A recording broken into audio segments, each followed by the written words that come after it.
Oh, hello there. Today is the 22nd of June, and this is your Diablo news. I'll fill you in on some recent happenings in the Diablo 3 world, and some of my thoughts as well.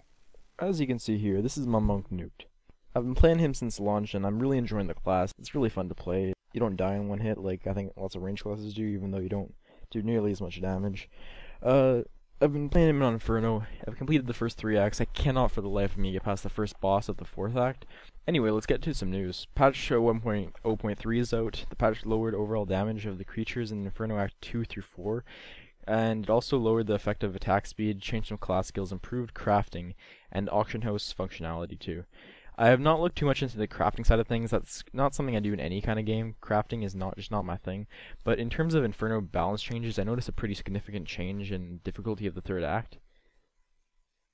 I think after this patch you'll be weaker if you're using the most overpowered build before, but if you were using a more balanced build, then you'll be much stronger now. You'll be able to tear through the game much easier and get into farm mode a lot quicker, if that's your thing. Next up, remember Error 37? I sure do. For the first couple hours on launch day, I could not get in the game, and I was pissed off about it. Lots of people were pissed off about it, and Error 37 was one of the top trending things on Twitter. So basically the error was not letting you get in the game. And in Korea, Blizzard is being forced to give refunds to players who experienced it. Basically, the laws say that a consumer should get a refund when a product they purchase does not work to no fault of their own. It's reasonable, it makes sense. Diablo 3, with not letting people play it for the first day or so, fits that category.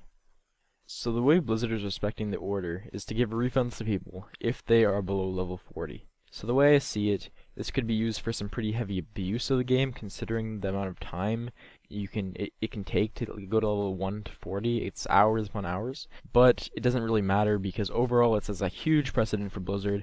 It gives them some accountability. It makes them know that they can't just release a game, give it no offline mode, and make the online not work. It's just irresponsible of them to do that, and hopefully in the future they learn from this and don't call the same kind of bullshit.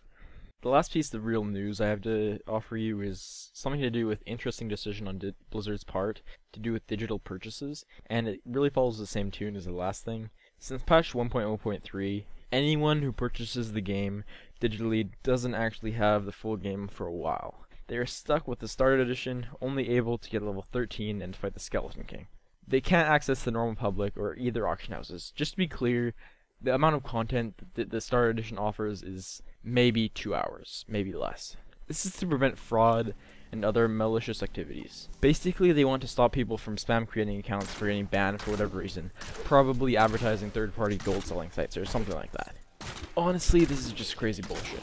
That if I purchase a game and I can't actually play it for 3 days, it's sad really, and it just adds to the Blizzard bullshit pile. Anyway, if you haven't bought the game yet, I still suggest you do, as I have had a lot of fun with it. Diablo 3 is a quality video game, but either purchase it 3 days in advance of when you want to actually play it, or if you're feeling brave, go outside and buy it in a store. Lastly, I wanted to talk a bit about the Real Money Auction House. It's been about a week since the thing came out. I was very critical of the auction house when I heard of it, and ever since I just hate the way the game was built around the auction house.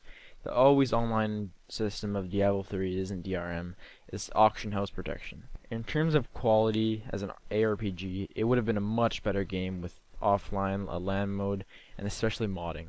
But of course there's always Torchlight 2 and other games for that. I have sold a couple things in the auction house myself and made about $20, though Blizzard takes a cut and so does PayPal, so I'll probably have about a quarter after the whole thing's over. Anyway, if anyone does happen to watch this shit, I'd like to know your experience with the auction house. Have you bought or sold anything? Please leave a comment below. Also, if you liked or hated this video, please leave a comment. If you like what you see, do not forget to subscribe. Thank you so much for watching. I will talk to you next time.